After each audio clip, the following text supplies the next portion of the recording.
Oh man, these Pandora paper leaks are ridiculous, and I'm going to explain why this is going to be a big boost for crypto.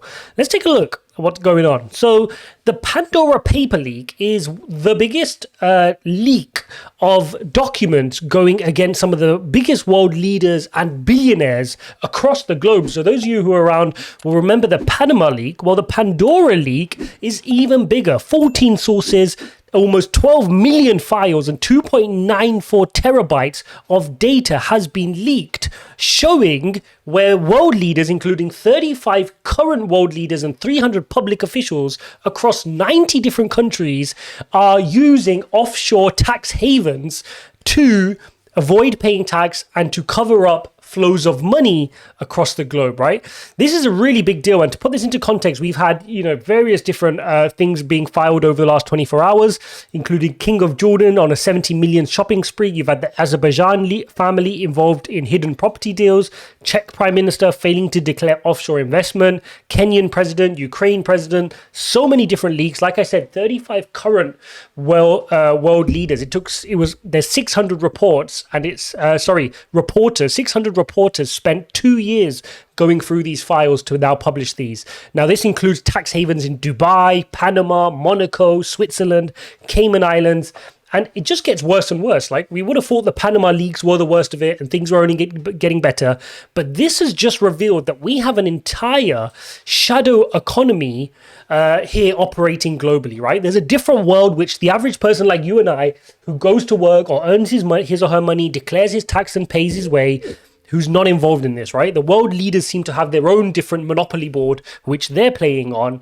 And unfortunately, it's not fair, right? You and I go and work, we suffer, we work, we pay our taxes, we pay our dues, and these lot are playing a completely different game, buying, multi hundreds of millions of hidden real estate on offshore tax havens. And I completely understand. Tax havens are there for a reason, and they're not in itself illegal, and offshore companies are not in itself illegal. But the way they're utilizing them, where they're not sharing the data, sharing the information, and they're not publicly making it available that that the income was derived from those countries, that's where the problem arises, right? And we know there's something more sinister going on, and it's being proven time and time again.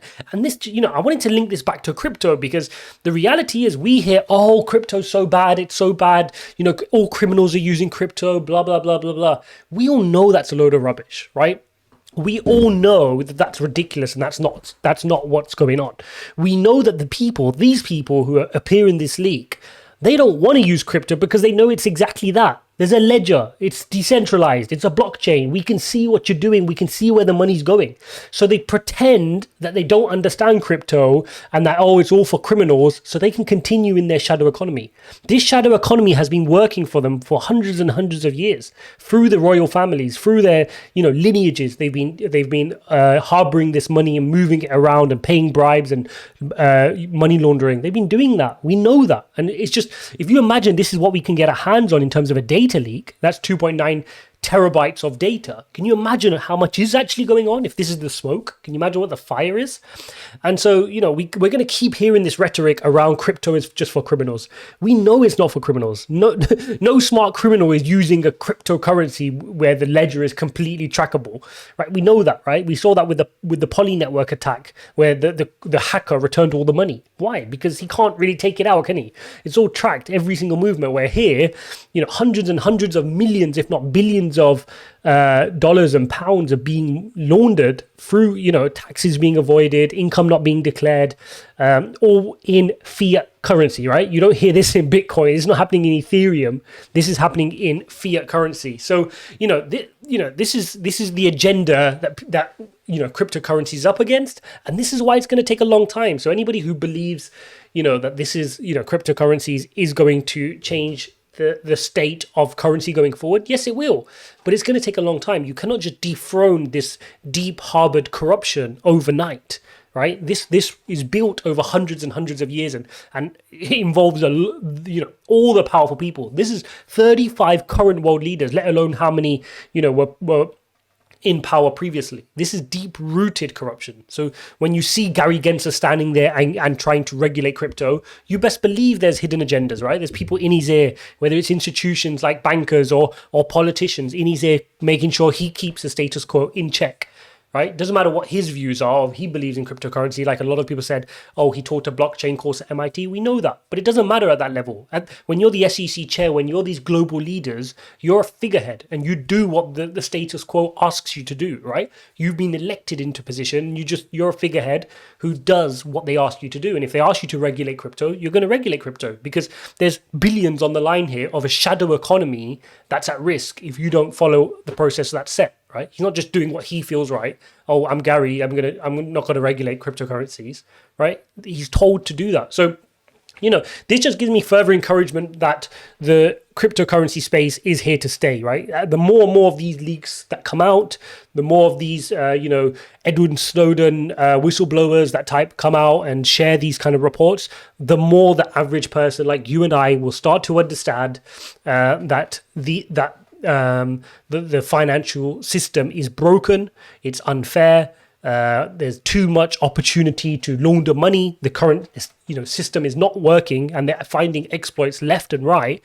And the reality is, we know these exploits exist, and so do the leaders, but they're leaving those back doors open on purpose, which is why a decentralized approach is, and we already know, is the way forward. But it's just a matter of time before it gets proliferated.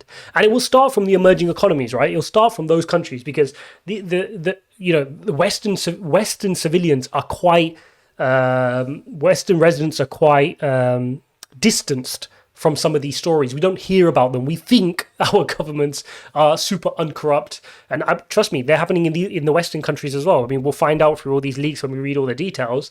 But I'm sure it's not just emerging economies. But the emerging economies, they know their leaders are corrupt and they're aware of it. And that's why you're seeing in those countries more and more push for cryptocurrency adoption. You saw with El Salvador, more people have downloaded a crypto wallet than they have in a bank account, because they don't trust the bank account, but they can trust a crypto wallet because it's decentralized. They own their keys and therefore they own their currency, right? And we're going to see that movement drive forward in emerging markets where their leaders are corrupt, where they don't trust their currency, they don't trust their establishment, they're fearful of inflation eroding the value of their currency. Those are going to be the early adopters, and those are going to be the countries which really adopt cryptocurrencies first because they need to, out of necessity.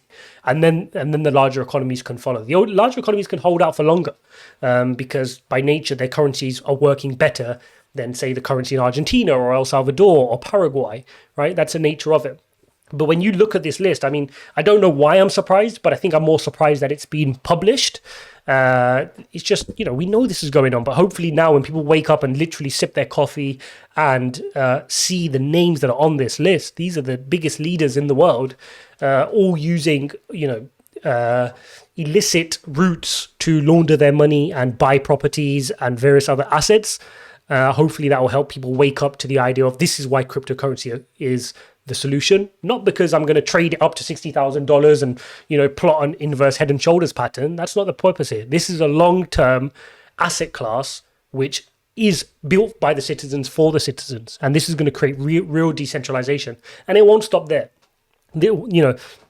It's funny, it's called Pandora, right? Because once it's out of the box, it's out of the Pandora's box. And I think that's the beauty of blockchain. The technology is now out of the Pandora's box and it's too late to put it back in. The world leaders can try, they can ban it, they can try to make it difficult, but ultimately all they're going to do is delay it. And that's the only thing now they can do is through regulation, they can put up hurdles and they can delay the adoption for Bitcoin. They can suppress the price. They can play all the tricks that they are playing right now.